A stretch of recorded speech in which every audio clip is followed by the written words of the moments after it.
Bienvenidos a todos a un nuevo episodio de las SEO Talks.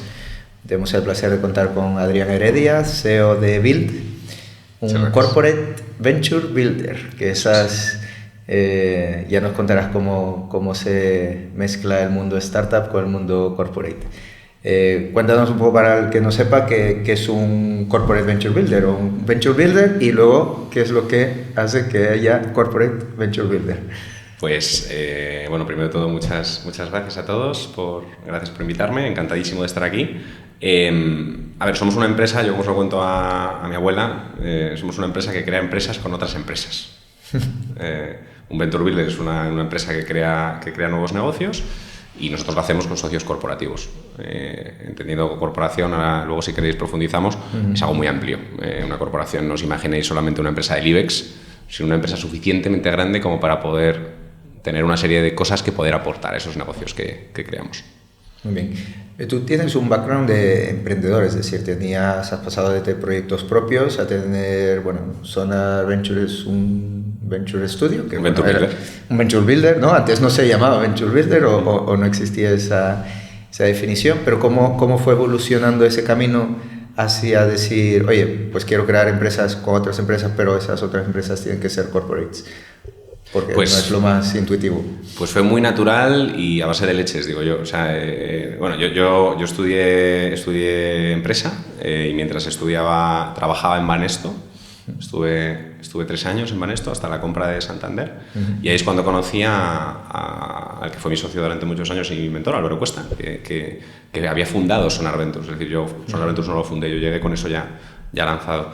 Era 2011, 2012. Entonces, desde esa fecha hasta el 17, aproximadamente 18 que montamos Build, yo estaba en el mundo del Venture Building, ¿no? Como dices tú, no se llamaba Venture Building. De hecho, era la época en la que el ecosistema emprendedor empezaba a desarrollarse. Estabais vosotros también ahí, ¿no? Y muchos otros. Había mucha confusión.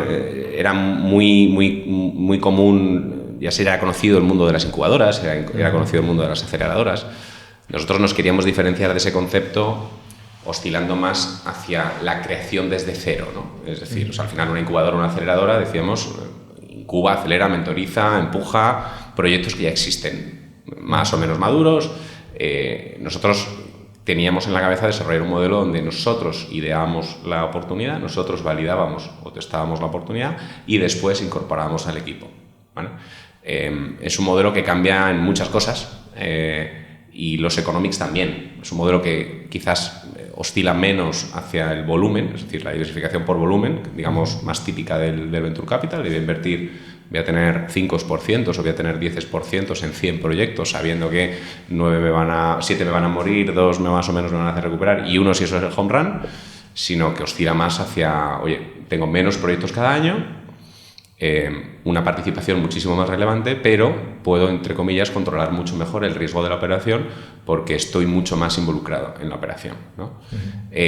Como decía, no se llamaba Venture Building porque en España no habíamos encontrado ese término. Recuerdo que nosotros nos llamábamos, para diferenciarnos, lanzadera de empresas. Con eso de un poco el cohete, ¿no? Que se va, digamos, éramos la lanzadera que luego se separaba y dejaba. Claro, hasta que llegó nuestro amigo Juan y montó una aceleradora.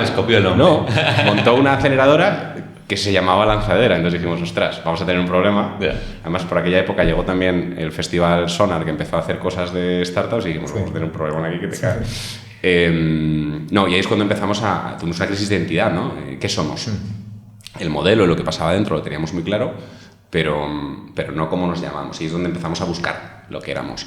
Vimos un símil muy bonito con la producción de películas, ¿no? Al final, la productora lo que hace es producir la película y después comercializa y gana dinero de la comercialización de la película. Pero hay ciertos símiles incluso en la estructura del equipo que construye el Venture internamente dentro del Venture Builder, con lo que se llama el Unit Production Manager, ¿no? en el mundo del cine, que actúa como un interim manager durante la dirección de la película, y que normalmente también tiene upside sobre lo que pasa después en la película. Hasta que dimos con el modelo de Venture Studio, que no lo hemos inventado nosotros, y estaba ya requete desarrollado en Estados Unidos especialmente, pues con BetaWorks o con Idealab del año 90 y pico, ¿no? Y en ese momento dijimos, vale, somos un Venture Builder. De hecho, recuerdo que hicimos un evento aquí al lado, en el IE, anunciando el modelo del Venture Building en España. Todo este rollo era para responder a la pregunta de cómo, digamos, hacemos una transición de una cosa a la otra. O sea, al final, el Venture Building tiene cosas muy buenas, pero habitualmente los Venture Builders que se desarrollaban eran porque un emprendedor tenía un exit, se embolsaba cierta cantidad de dinero y dedicaba X dinero a seguir lanzando cosas. Nosotros éramos un Venture Builder que no teníamos un duro, lo cual complejizaba mucho más la historia, porque no solamente teníamos que apalancar en el fundraising de cada negocio que montábamos individualmente, sino que la propia producción de los proyectos era muy compleja porque no teníamos recursos para una estructura, ¿no? Nos dimos leches por todos los lados, aprendimos un montón y de todo ese proceso salieron 5 empresas. 5 CIFs, ¿vale? Más o menos en finales de 2014, principios de 2015, mi socio Álvaro se enamoró de una de las compañías que teníamos debajo y se pasó a ese negocio como CEO y yo me quedé liderando Sonar, ¿no? Y entre el 15 y el 17 pasaron 2 cosas, básicamente. Una es que se empezó a desarrollar, empezó a sonar esto de la innovación corporativa, es decir, las corporaciones empezaban a querer hacer cosas relacionadas con el mundo de las startups, mucho ruido y pocas nueces, como digo yo, y eso nos llevó a tener muchas conversaciones con corporaciones, la mayor parte de ellas muy tempranas y vacías de contenido estratégico, porque todavía era muy pronto, pero algunas de ellas fueron, digamos, las que encendieron la bombilla, ¿no? Y es cuando empezamos a plantear la posibilidad de hacer lo que estábamos haciendo ya, pero hacerlo como una herramienta de diversificación para la corporación. Entonces, al final lo que pensamos ahí es, joder, tenemos lo mejor de los 2 mundos, ¿no? Tenemos la agilidad de la no aversión al riesgo, el upside del mundo startup. Además tenemos una metodología, unos procesos, un conocimiento sobre cómo dar upside al equipo emprendedor, una serie de cosas que si las logramos juntar con lo que tiene la corporación, que es un know-how sectorial, acceso a recursos, una marca, pues podemos construir negocios con menor riesgo y mayor potencial. Y eso es lo que origina Bill. Una de estas conversaciones evoluciona un poco más, que es con Grupo Tusa, con el que empezamos a explorar, incluso antes de Bill, ¿no? La posibilidad de hacer Venture Building con una corporación, y de ahí surgió básicamente la oportunidad de venderles una de las compañías que habíamos, una de estas 5 empresas que teníamos, que fue un poco lo que me llevó a decir, ok, ahora sí, lo quiero hacer desde el principio, y para eso hace falta una empresa nueva, hace falta una estructura diferente, hace falta unos socios diferentes, hace falta un nombre diferente, un modelo de negocio diferente, y eso es lo que llevó a lanzar Bill. Porque antes, digamos, de la parte de corporate, el Venture Studio, digamos, clásico, es decir, ¿qué equity os quedabais? O en vuestro caso entiendo que a lo mejor no era un fijo, es decir, pero ¿por qué horquilla se queda y un poco cuál es el modelo de negocio? Es decir, esto evoluciona un montón, pero oscilabas a 30s, 60s. Ok. Pero claro, con muy poca aportación de valor, porque al final tenías una estructura... porque vuestro equipo de headquarters, es decir, ¿qué erais? Todo buena intención. O sea, es decir, teníamos muy poco recurso o sea, éramos un equipo muy pequeñito, vale, que costaba muchísimo mantenerlo, porque además no había un Venture Builder, lo que no tiene es una fuente de ingresos, ¿no? Esa es la gran dificultad. ¿O está fondeado el propio Venture Builder o...? Claro, que aún así luego no te quitas el problema de después, que es tener un vehículo inversor, un fondo que acelere aquellos proyectos que merecen la pena para fondear los primeros tramos, ¿no? Pre-seed y seed. Entonces tenías las 2 cosas, el building, o sea, lo que ocurre dentro de la fábrica, y luego la comercialización de los zapatos. Es decir, que vosotros entiendo que tenéis headquarters, que hay que pagarlo, que vosotros a priori deberéis de refacturar abajo, es decir, a las startups, una parte o no se refacturaba, pero abajo muy poquito. Abajo tenéis el problema de que hay que hacer fundraising, claro, y aparte lo puede hacer el equipo que habéis metido, pero si no os toca a vosotros. Claro. Por eso yo que nos dimos leches por todos lados.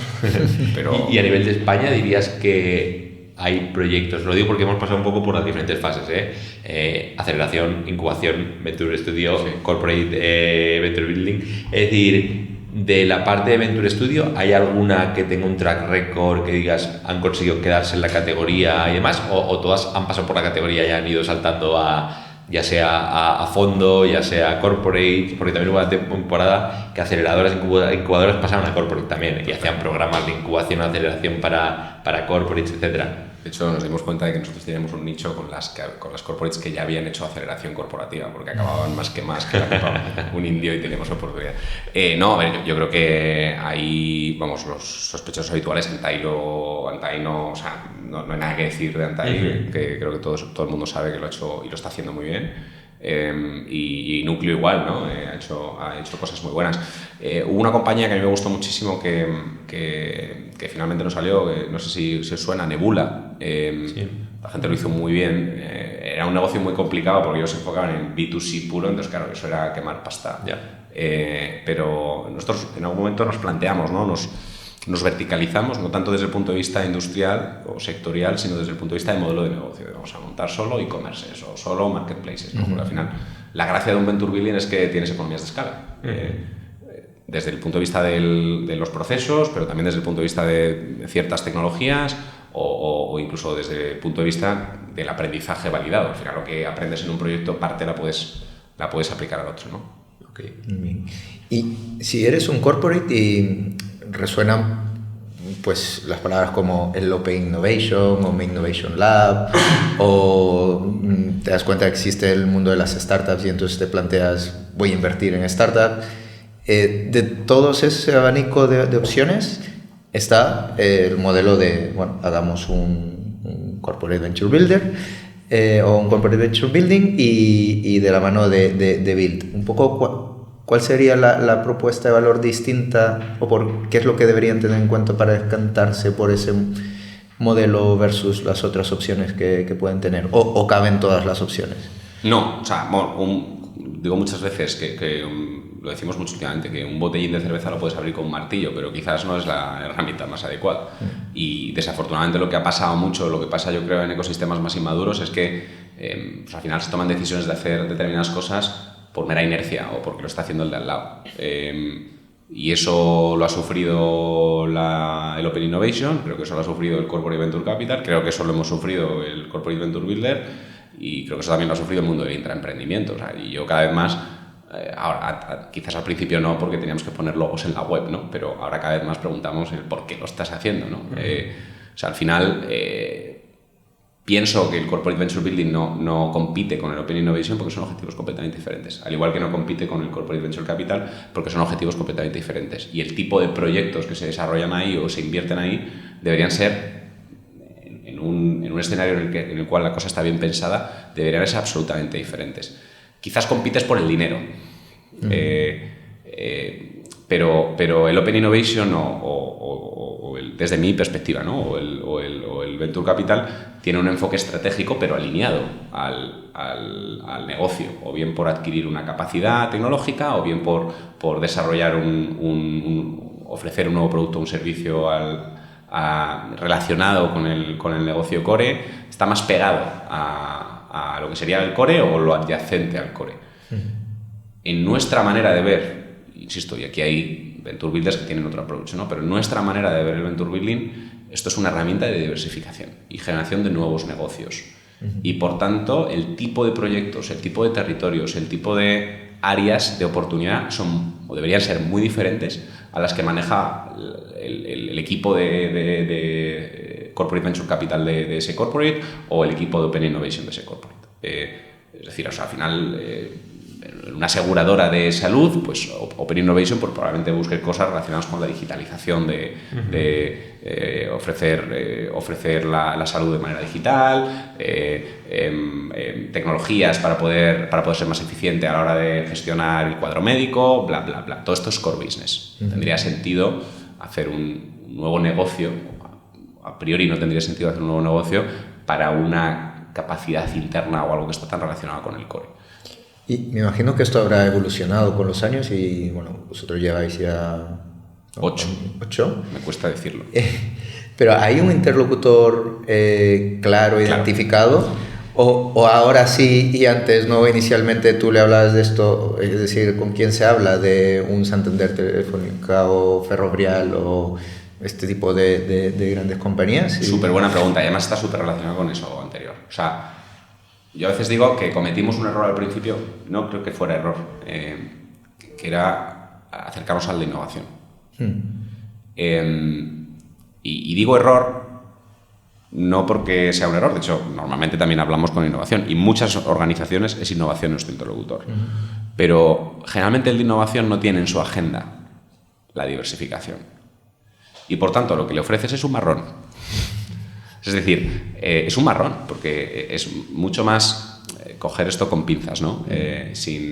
Porque también, de hecho, ahora también quería decir esto, que no hacemos solamente Venture Building, es nuestro negocio principal y es nuestro core, pero desde hace de un tiempo a esta parte venimos haciendo otras cosas alrededor y hacemos Open Innovation, hacemos intraemprendimiento, porque son muy complementarias a nuestros skills y a lo que hacemos. Es decir, no estoy criticando el Open Innovation, pero son cosas diferentes. Y es mucho más complejo acercarte al consejero delegado y decirle vamos a montar una empresa con estos tíos que no conoces de nada a decirles vamos a desarrollar un programa de intraemprendimiento, porque es que el de al lado lo está haciendo y el riesgo reputacional, muy probablemente la inversión que haya que hacer, los marrones que hay que comerse dentro de la casa, porque vas a tener que convencer a la asesoría jurídica de montar una empresa, a lo mejor el cuaderno corporativo no permite que tengas menos del 50% en una empresa, el consejo, bla, bla, bla, bla, es un marrón. Entonces, este discurso de la diversificación o generación de nuevas fuentes de revenue, que está en todos los planes estratégicos,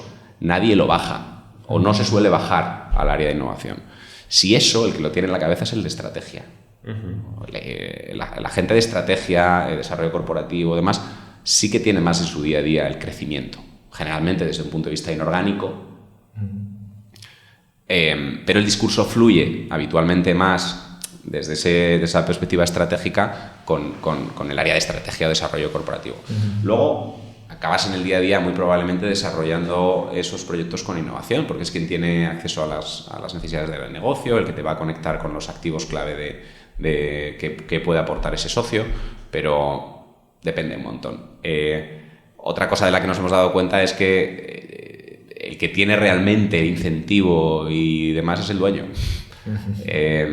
Precisamente un poco alineado al marrón que supone hacer Venture Building, porque es algo muy complejo y que es muy probable que salga mal y que encima es a medio o largo plazo, ¿no? Parece que estoy intentando no vender esto. No, pero es verdad, o sea, es como la expedición a la Antártica, ¿no? A la Antártida, probablemente no volvamos, vas a morir, ahora si vuelves vas a volver como un puñetero héroe, ¿no? Habrá obstáculos. El CEO o el dueño es el que... consejo, ¿no? Es el que tiene realmente el incentivo de hacer esto. De hecho, nos hemos dado cuenta que hay una oportunidad de acercarnos a participadas de la mano del private equity. Porque en el fondo ese sí que tiene el incentivo de hacer crecer, ¿no? el negocio.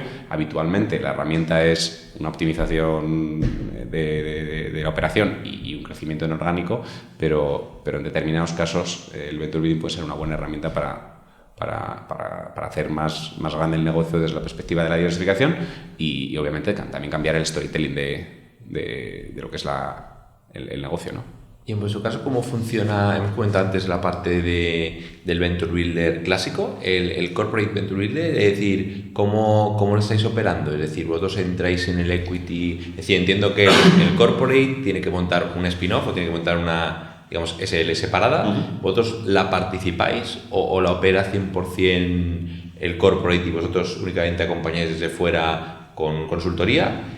¿Y entra equipo a liderar también con equity o es asalariados? ¿Cómo es? Depende del negocio. Vale.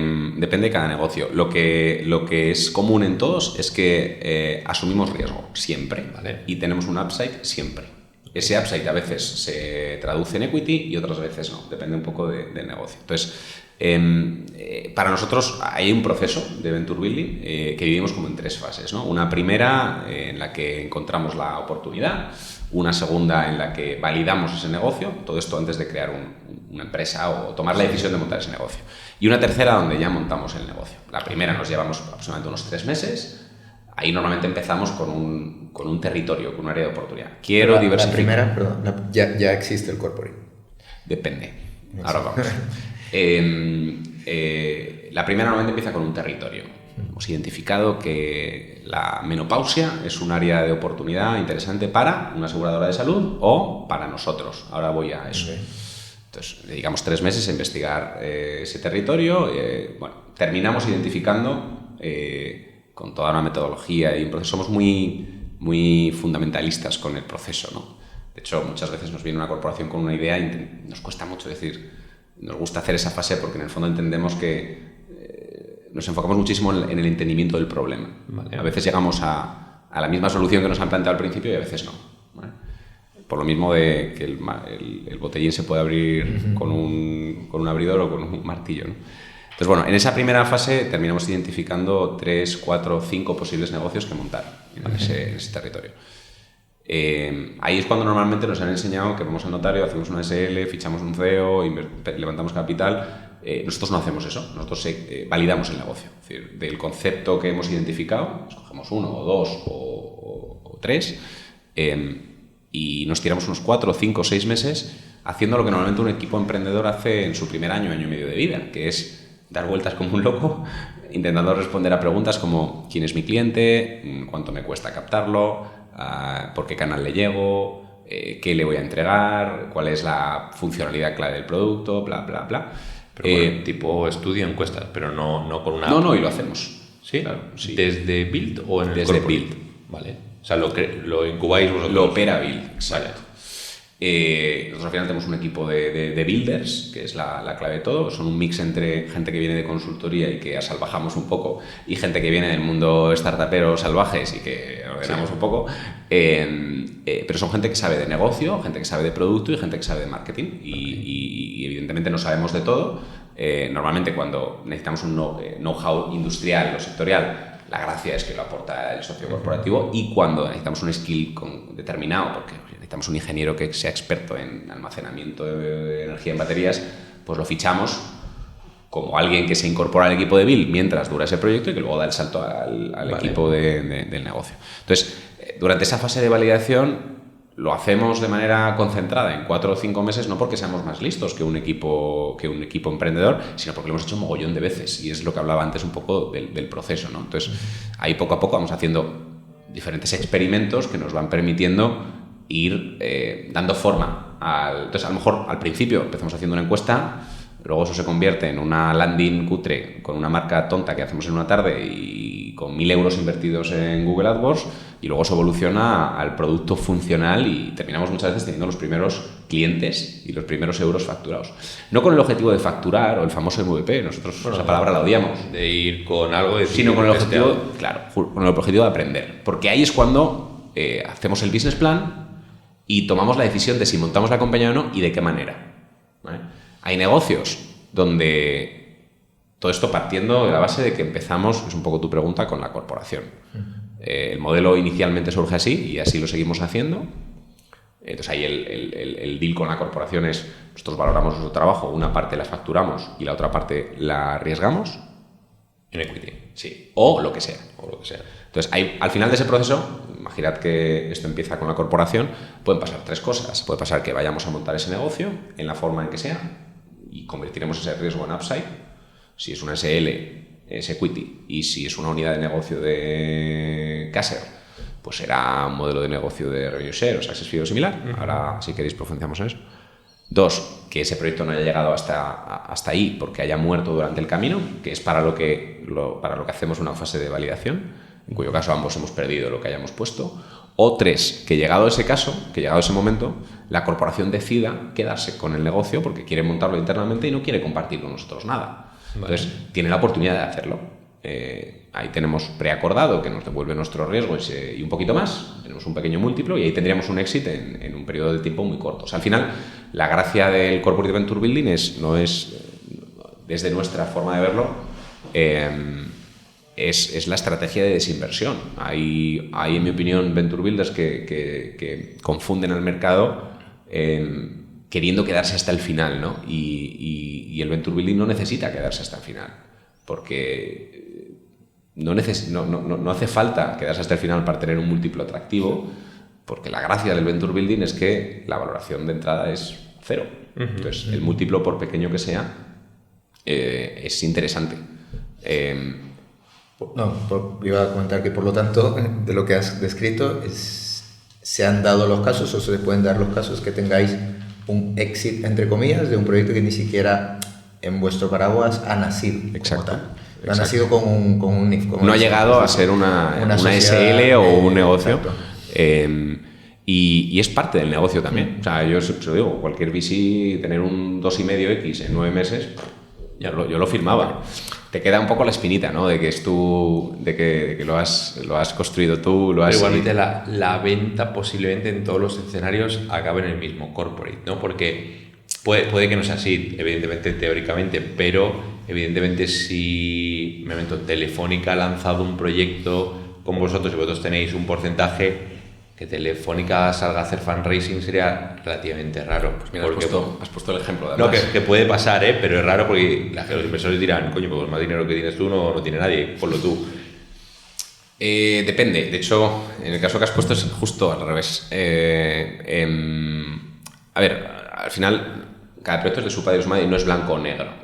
Yo, que soy muy germánico y tenía las ideas muy claras, hace 7 años me he dado en la cara.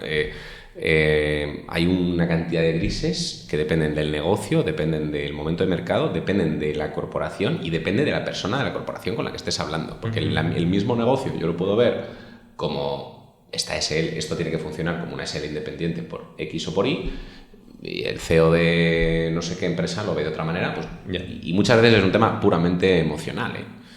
Entonces, la tesis o el libro dice una cosa, pero luego lo que ocurre es otra.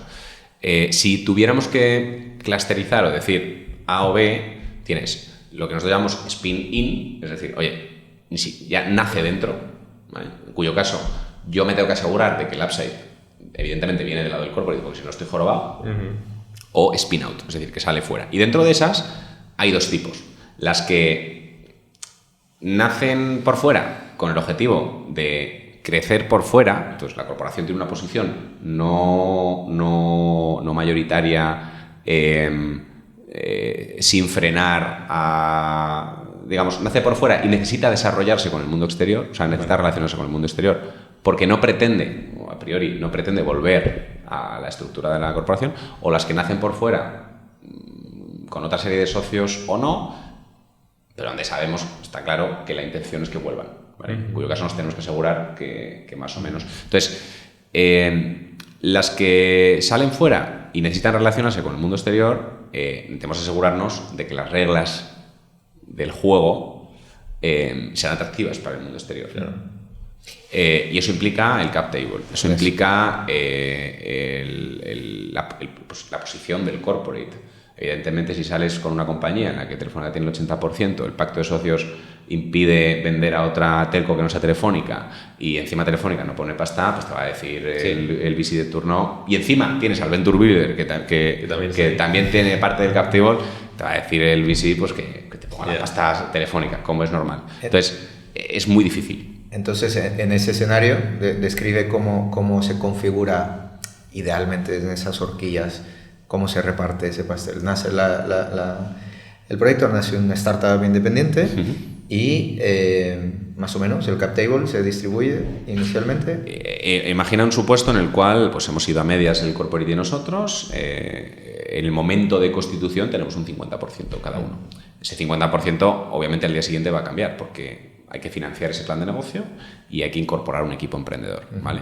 Supongamos que es un negocio en el que parte, no es ni tanto ni tan calvo, ¿no? Parte lo va a seguir apoyando la corporación y parte vamos a recurrir al mundo exterior, que no tiene por qué ser el mundo del venture capital, quizás es otro socio industrial que aporta otra serie de capacidades a ese negocio. Quizás es Telefónica y una aseguradora, o Telefónica y Prosegur, o yo qué sé. Entonces, dependiendo de si vamos a aspirar muchísimo al mundo venture capital o no, la configuración del equipo emprendedor también será diferente, ¿vale? Es decir, si vamos al VC, estamos claros, tenemos clarísimo que el equipo emprendedor tiene que tener alrededor de un 40, un 50 o 60% dependiendo del negocio, ¿vale?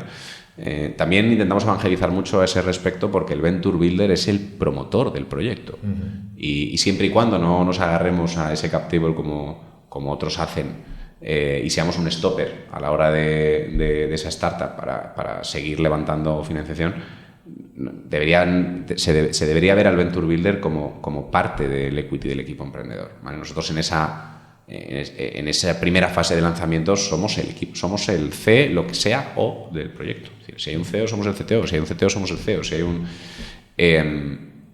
Llega un momento de ese periodo, una vez que el equipo ya está funcionando, en el que nosotros dejamos la operación. Y a partir de ahí somos los primeros interesados en salir, bueno, salir parcialmente, para liberar espacio y balancear el cap table. Eso el VC que lo entiende, o el VC que escucha nuestra posición, le suele tranquilizar, ¿no? Porque claro, yo entiendo perfectamente la complejidad de muchos cap tables que vienen del Venture Builder. El Venture Builder tiene una posición del 40%, el equipo emprendedor tiene 20% y el Venture Builder ya no está.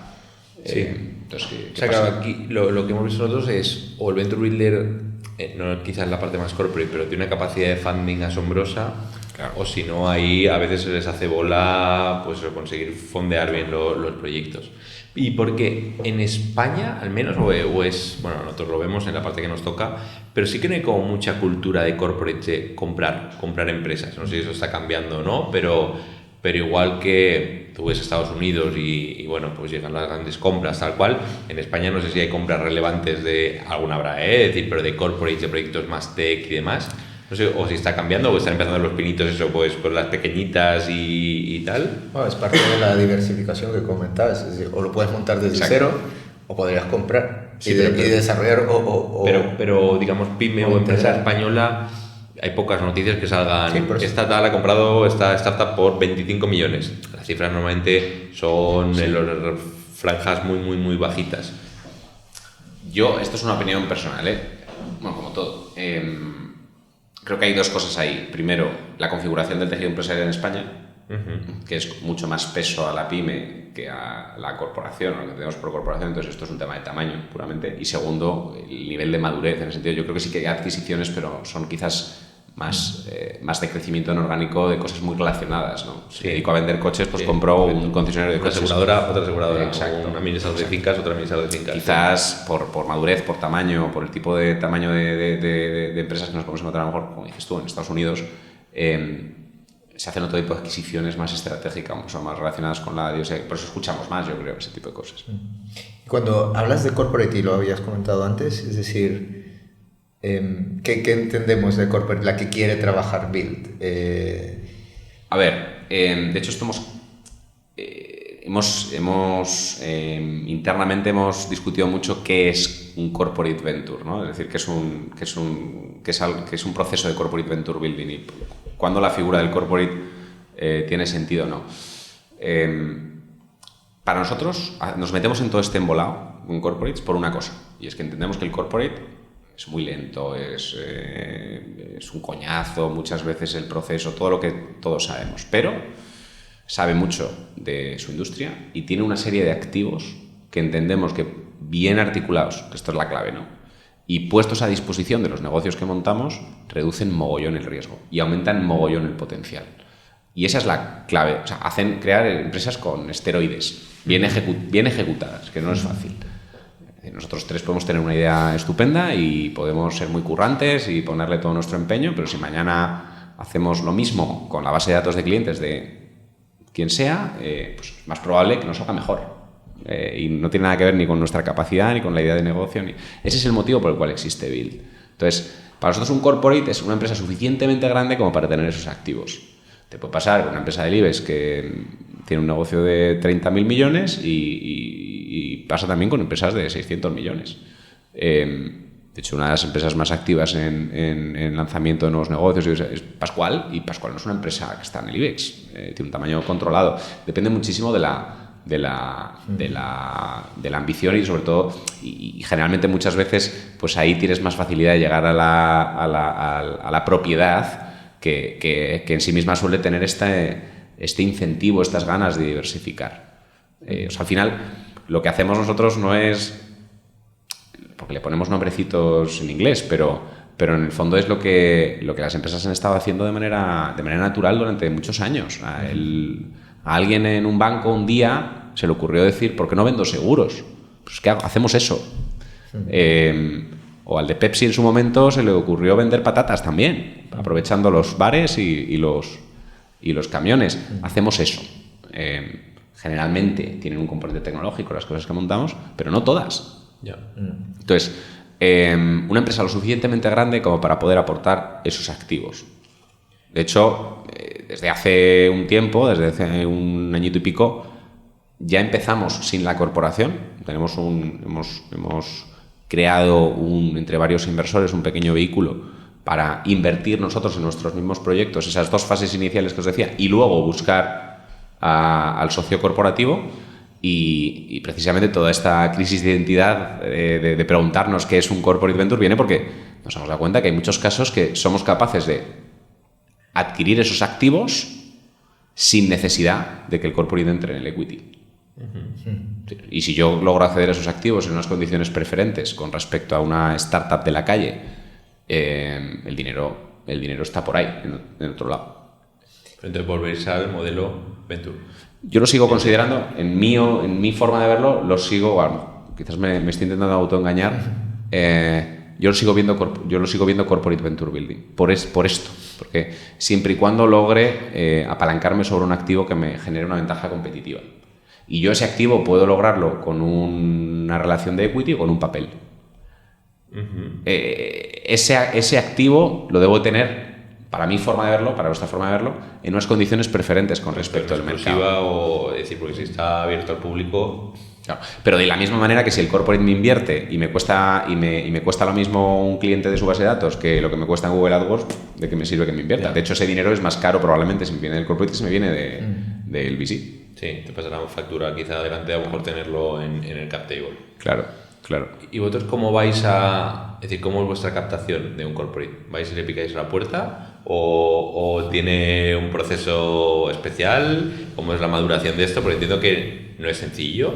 ¿O os llegan a vosotros y...? Ojalá. Entiendo que ha pasado por todo, pero... Hombre, el que es raro el corporate que se plantea hacer corporate venture building y no llega a nosotros, porque hemos intentado hacer un mogollón de ruido todo este tiempo. Lo que es raro es encontrar un corporate que se levante un día y diga quiero hacer corporate venture building, ¿no? Entonces es mucho de evangelizar y es un proceso muy de largo plazo. Nosotros ahora estamos empezando a tener conversaciones de hacer venture building de verdad con empresas que empezamos a hablar en 2017, han pasado 8 años. Sí. Y hay que tener paciencia para eso. A ver, o sea, la gran dificultad del proceso de venta es que estás generando una necesidad. Dices la típica pregunta de ¿cuánto dura vuestro proceso de venta? Pues bueno, cuando hay una necesidad creada, 3 meses, porque es lo que tarda en un RFP y o probablemente lo ganemos o estamos ahí. Y cuando no, pues desde 1 año a 7. Yeah.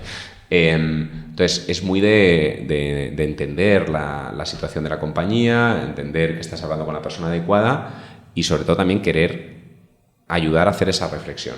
Y es donde cada vez yo mejor me lo paso, ¿no?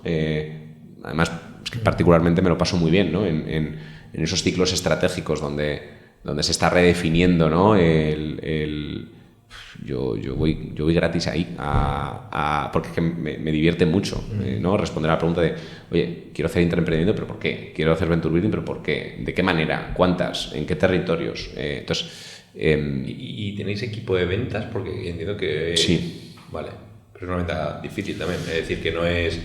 No sé, una venta sí se necesita, ¿qué tal? Es decir, explicar ya todo el concepto, las ventajas, etcétera, etcétera, etcétera, es sí, que te consigan el lead, a lo mejor, bueno, pero a partir de ahí... Es peculiar, es algo que hemos pensado mucho, por cómo se construyó Build de manera orgánica, podrías pensar que la estructura, o sea, en el fondo es, a nivel de modelo de negocio somos un inversor, pero a nivel estructural somos una empresa de servicios profesionales, como podría ser un despacho, como podría ser una consultora, ¿no?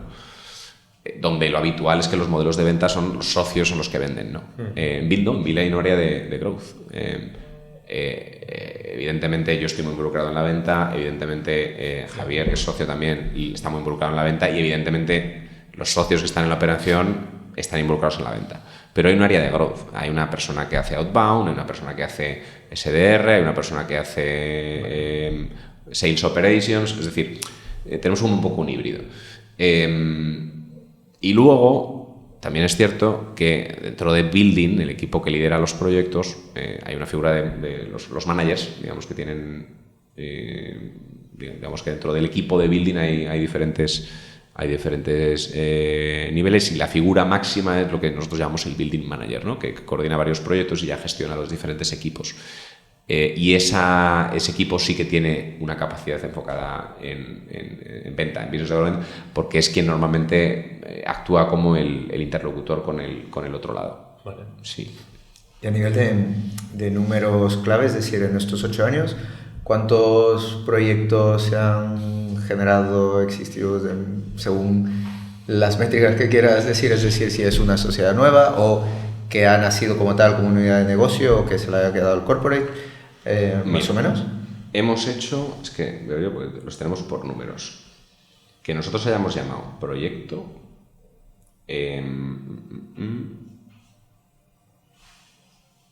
83 proyectos, ¿vale? 83 proyectos, no todos son Venture Building, porque como te digo, hemos tenido que hacer muchas cosas que no eran Venture Building al principio, con la idea de que luego fueran Venture Building.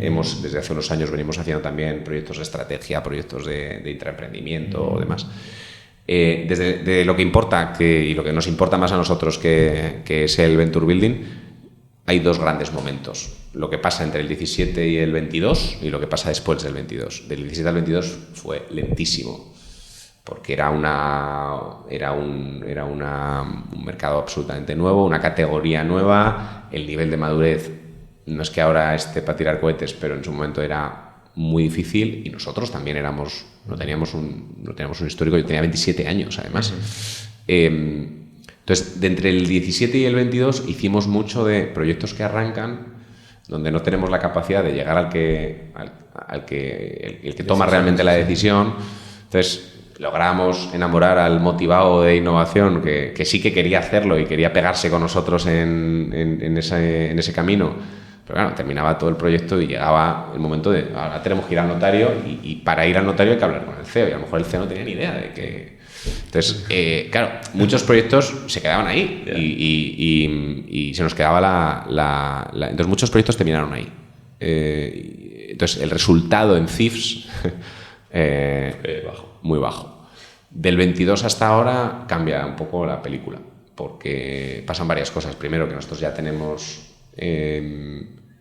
más cosas que contar, más años,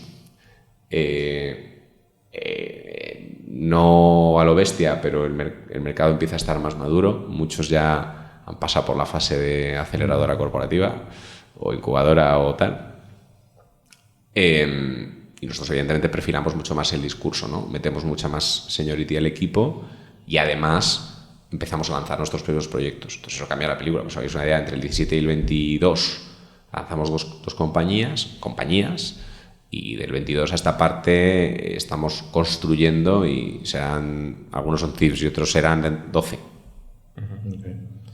Okay. ¿Cuántos habéis conseguido de alguna forma vender al corporate o a quien toque, o de alguna forma cobrar vuestro upside?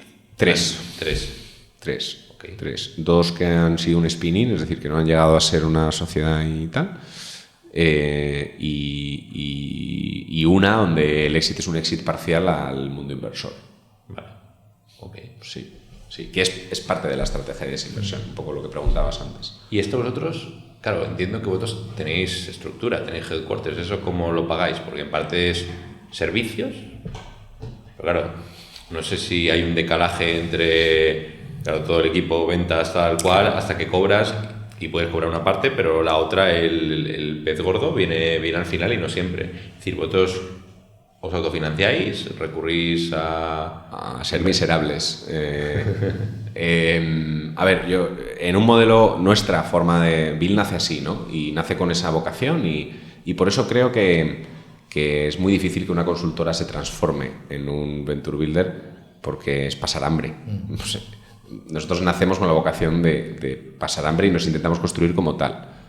8 años después es otra película, sí. Pero en mi forma de ver el modelo de Bill, cuando hicimos ese Excel al principio, era, oye, mi EBITDA óptimo es EBITDA 0. Es decir, voy a arriesgar lo máximo que pueda por proyecto para maximizar todo lo que pueda el upside, que es donde voy a ganar dinero. Sí, hago la fiesta de los empleados, oficina, tal cual, y el resto me la juego. Claro. La realidad es que no es ni siquiera eso, porque nosotros tenemos 2 tipos de gastos. El gasto de producción, que es asociado directamente al proyecto, que es el equipo, que eso no es lineal, porque como bien sabéis vosotros, depende de los proyectos que tengo y a veces me sobredimensiono y a veces y eso me lo como. Y luego la estructura. Entonces, claro, evidentemente, si vas a tocar CEOs de empresas del IBEX, pues la estructura también vale dinero. Nosotros tenemos una capacidad en desarrollo de negocio, una capacidad en operaciones, una capacidad en marketing, y eso vale dinero. Entonces, eso es lo que nos lleva muchas veces a decir, oye, vamos a hacer otras cosas que no sean venture building, que nos ayuden a financiar también y poder arriesgar cada vez más en el negocio principal, que es el venture building. Entonces, cuando hacemos proyectos de estrategia o proyectos de innovación, ahí no hay riesgo que valga, ahí cobramos nuestro fee. Es a nivel de es barato comparado con... Sí, pero que a nivel de cash flow lo controláis mucho mejor y claro, bueno, esto... Claro, evidentemente los primeros años hemos tenido que financiarnos con socios que han apostado por la compañía y bueno, con Enisa y cosas de estas, pues como cualquiera que empieza, pero sí hay una estructura, nosotros somos cerca de 30 personas ahora mismo. Vale, okay. Está bien. Y ahora mismo, ¿cómo ves un poco con estas empresas que se han ya creado? Tendrán, normalmente si son en componente tecnológico, necesitarán ciertas rondas de inversión, ¿no? La que os iréis diluyendo y cuando podáis y tengáis ventanas a ser secundarios. Pero, ¿y eso cómo lo estáis viviendo? Es decir, ¿estáis viendo que el mercado lo ha normalizado, lo acepta, os ven como raros? Y luego la parte de la venta que comentaba Josep, es decir, ven que la corporate es la que tiene que comprar sí o sí, o un poco en general, ¿qué veis que hacia dónde tendrán que ir para que cuadren las piezas que habéis ya fijado las bases? El gran gap que ha tenido históricamente el Venture Building y que tiene también el Corporate Venture Building es en aquellos proyectos donde no es el corporate, digamos, el que apuesta al 100% por el negocio o al 70%, esa primera ronda. Porque por mucho que tú tengas el negocio validado y tengas muchísimo más que tienes todo lo malo. Tienes probablemente preproducto, probablemente pre-revenue, aunque hayas hecho ciertos clientes. Tienes un corporate en el cap table y tienes un venture builder en el cap table. O sea, es que... Ven conmigo. Es decir, tienes todo lo malo. Entonces, obviamente tienes otras muchas cosas buenas, porque el nivel de validación del negocio, el nivel digamos que has profesionalizado todo el proceso, no es comparable con un emprendedor, por muy bueno que sea, que un día se levanta y ha hecho un pitch, ¿no? Digamos que todo lo que backea o tu propuesta de inversión es un proceso que ha hecho un equipo de 5 o 6 personas con un socio que sabe mucho de lo suyo, pero desde el punto de vista del deal, si te miran esas cosas, que muchas veces es mi tesis, es esto, pues estás jorobado, ¿no? Yeah. Entonces, ese es el gap gordo que tenemos nosotros y que tiene cualquiera. Entonces, ¿cuál es la manera de solucionarlo? Pues tener muy claro en aquellos proyectos que tiene que apostar la corporación y tenerlo claro desde el principio y tener la conversación complicada desde el principio. Porque luego el VC, cuando así lo vivimos, ¿no? Cuando ya se ve el producto y ya es revenue, ya el cap table importa menos. Si va muy bien, no el cap table, entiéndeme, o que hay ciertas cosas que ya... Pero es esa travesía en el desierto, ¿no? Esa es... apalancar eso desde la corporación desde el principio, que en aquellas corporaciones donde el Corporate Venture Building empieza a madurar, ellos mismos lo tienen claro, o B, tener la capacidad de financiar eso. Sería un poco el siguiente paso nuestro, ¿no? Evidentemente tener un vehículo inversor, un vehículo regulado, enfocado en hacer early stage, que es otro negocio diferente al nuestro, pero que habilitaría muchísimo, desbloquearía muchísimo el modelo, porque es un gap importante. Y vosotros un poco, es decir, es la parte de Corporate Building, has dicho que también hoy pues lanzáis otro tipo de servicio, tipo Open Innovation y demás. ¿Qué tenéis un poco en mente o dónde ves tú vuestro futuro 2, 3, 4 años? A ver, el que nosotros hayamos desarrollado estrategia y lo que llamamos innovación es porque complementa, tiene todo el sentido dentro del discurso, las capacidades, la interlocución. O sea, estrategia es algo que además hemos tenido que hacer por narices. Muchas veces llegábamos allí y contábamos la historia y fenomenal, pero ¿por qué empiezo? ¿No? Yo no tengo mi plan estratégico de diversificación. Pues lo hacemos. Hay que hacerlo, porque si no, no pasa nada de tapados. Y la parte de innovación, pues muchas veces, innovación es un poco un cajón desastre, porque ahí, mejor va a decir cajón desastre porque suena negativo, pero ahí hay muchas cosas. Ahí hay desde intraemprendimiento a ciertas cosas y depende. Intraemprendimiento, por ejemplo, lo hemos visto históricamente muy relacionado con el venture building.